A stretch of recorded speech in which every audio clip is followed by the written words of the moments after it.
উপজেলা থেকে এসেছেন, পুরো শাখা আছে যেটা দূরে আছে। আমি আসলে বেশি সময় নেব না, 9টা বেজে গেছে। প্রিয় নেতৃবৃন্দ, আসসালামু আলাইকুম। বাংলাদেশ জাতীয়তাবাদী যুবদল বিএনপির সবচেয়ে বৃহৎ একটি অঙ্গ সংগঠন এবং এই অঙ্গ সংগঠনের পথ চলা অনেকটা আপনারা বলতে পারেন যে বিএনপির ভ্যানগার্ড হিসেবেই কিন্তু আমরা কাজ করি। আজকের এই যেই আমরা 31 দফার আলোকে আগামী বাংলাদেশ এবং শনিবার বাংলাদেশ বিনির্মাণ শিক্ষক যে আজকের এই কর্মশালা এবং মত বিনিময় সভায় আমরা উপস্থিত হয়েছি, যুবদল কেন্দ্রীয় নির্বাহী কমিটির পক্ষ থেকে আমরা আপনাদেরকে এখানে যেন উপস্থিত হয়েছেন কষ্ট করে বিভিন্ন জেলা নেতৃবৃন্দ, উপজেলা নেতৃবৃন্দ সকলকে জানাই আন্তরিক অভিনন্দন, শুভেচ্ছা। আজকের অনুষ্ঠানে সহযোগিতা সভাপতি উপস্থিত যুবদলের সাবেক কেন্দ্রীয় নেতৃবৃন্দ সকলকে আমি ধন্যবাদ জানাই। প্রিয় নেতৃবৃন্দ, এই কর্মশালায় বা আলোচনা বলেন, কর্মশালা বলেন, মত বিনিময় সভা বলেন, আমি আপনাদের সাথে খোলাখুলি কিছু কথা বলতে চাই। সেটা হলো যে রাজনীতির কিন্তু এই যেই অবস্থা, আপনি চিরাচরিত অবস্থার মধ্যে আপনি রাজনীতি করেছেন, এখন কিন্তু এই রাজনীতি থেকে আমাদেরকে বের হয়ে আসার সময় হয়েছে। আপনারা জানেন আজকে সকালবেলা আমরা কিশোরগঞ্জে নরসুন্দা নদীর যে প্রবাহমান যে পানির স্রোত যে শহরের মধ্য দিয়ে প্রবাহিত হয়েছে, এখানে একটি পয়েন্টে আমরা বড়বাজারের ব্রিজ সংলগ্ন পয়েন্টে আমরা আজকে এই প্রায় বন্ধ হয়ে যাওয়া এই নালাকে আমরা একটু ওই পয়েন্টে আমরা পরিষ্কার করার জন্য একটি কর্মসূচি নিয়েছিলাম জেলা যুবদলের সাথে আলোচনা করে। আমি জেলা যুবদলকে ধন্যবাদ জানাই যে তারা সকালে একটি সুন্দর ম্যানেজমেন্টের মাধ্যমে এই কর্মসূচিটি আমি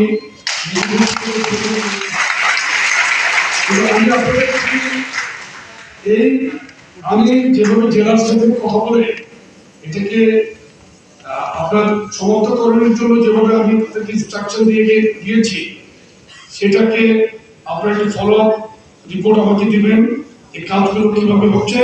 আপনারা দয়া করে আমার ফেসবুকে আমার হোয়াটসঅ্যাপ নাম্বার অনেকে জানেন, আপনারা একটু রিপোর্টটা সংক্ষিপ্ত ভিডিও করে আপনারা আমাকে দিতে পারেন। কিন্তু দেখেন অনেকেই 150টি ভিডিও পাঠান, এরকম করবেন না। ইম্পর্টেন্ট ইনফরমেশন দেবেন যে কাজটা কি অবস্থায় আছে, কিভাবে চলছে। জেনারেল আমাকে রিপোর্ট দেবে, তারপর আপনাদের কাছ থেকে আমি উন্মুক্ত একটি রিপোর্ট দেব ইনশাআল্লাহ। প্রিয় নেতৃবৃন্দ, আমরা সবাই কিন্তু রাজনৈতিক বক্তব্য দিই, অনেক কথা বলি, কিন্তু আমরা সেটা অনেকে বুঝতেও পারি না। শুনে অনেকে অনেক কিছু বলি। আমরা জিয়া রহমান সাহেবের, শহীদ রাষ্ট্রপতি জিয়া রহমান সাহেব বাংলাদেশের স্বাধীনতা ঘোষণা দিয়েছিলেন, সেটা তো আপনারা জানেন না? 19 দফা দিয়েছিলেন, এটাও তো জানেন। তো কিন্তু পাশাপাশি জিয়া রহমান সাহেবের কর্মজীবনের যে বিস্তৃত বর্ণনা, সেটা হয়তো আমরা অনেকে বিশদভাবে জানি না। আপনাদের সাথে সংক্ষেপে দু একটি কথা যদি না বলি তাহলে কিন্তু হবে না। জিয়া রহমান সাহেব কি কারণে বাংলাদেশের মানুষের হৃদয়ে অন্তরে গেঁথে রয়েছেন? ওনার রাষ্ট্রপতির মেয়াদকাল ছিল 4 বছর 1 মাস 9 দিন। রাষ্ট্রপতির দায়িত্ব পালনের যে ব্যক্তিকাল ছিল, এটা 4 বছর 1 মাস 9 দিন ছিল।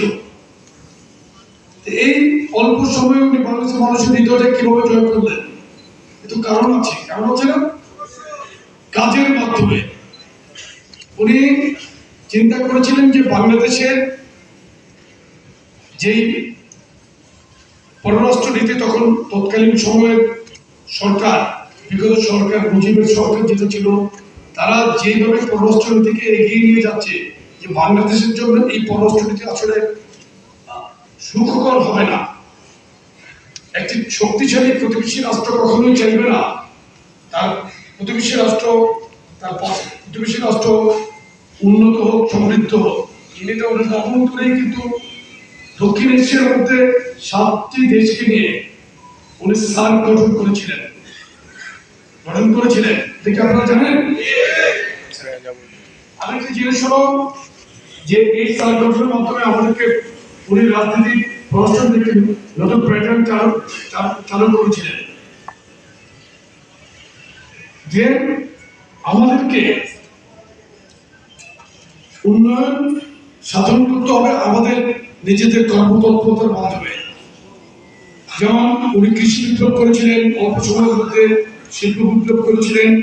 আগে এখানে কলকারখানায় এক শিফটে কাজ হতো, সেটা উনি ডাবল শিফট করেছেন, 3 শিফট করেছেন পর্যায়ক্রমিকভাবে।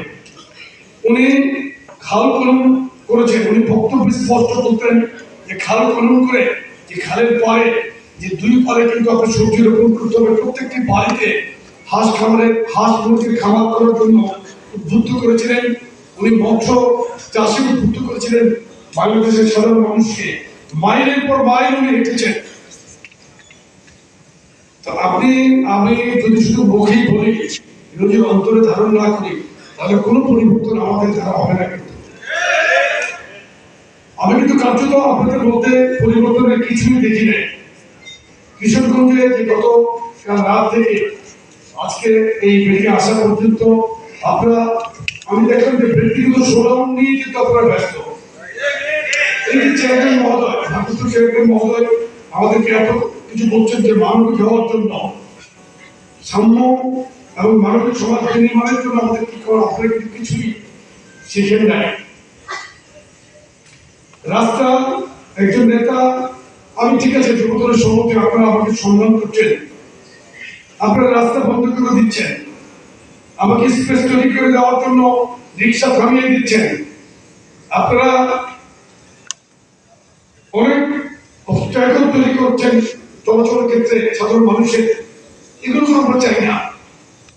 আমাদের এইভাবে আমাদেরকে আপনি প্রোটোকল দেবেন, আমরা তো চাই না। আপনাদেরকে ভরার পর আপনারা এগুলো মানছেন না কিন্তু, এবং এই ধারা থেকে কিন্তু আপনাদের বেরিয়ে আসতে হবে।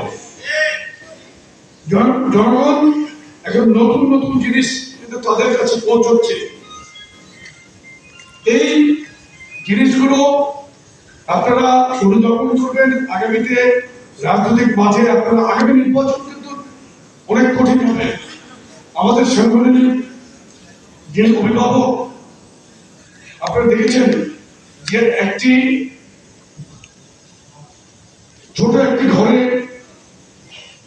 একটি চেয়ারে বসে উনি ছোট্ট একটি টেবিল নিয়ে কাজ করে 12-14 ঘন্টা কাজ করে উনি প্রতিনিয়ত আমাদের জন্য যে নির্দেশনা দেন, সেটা আমরা যদি না মানি, তাহলে এই নির্দেশনাগুলো কিভাবে যাবে সাধারণ মানুষের কাছে?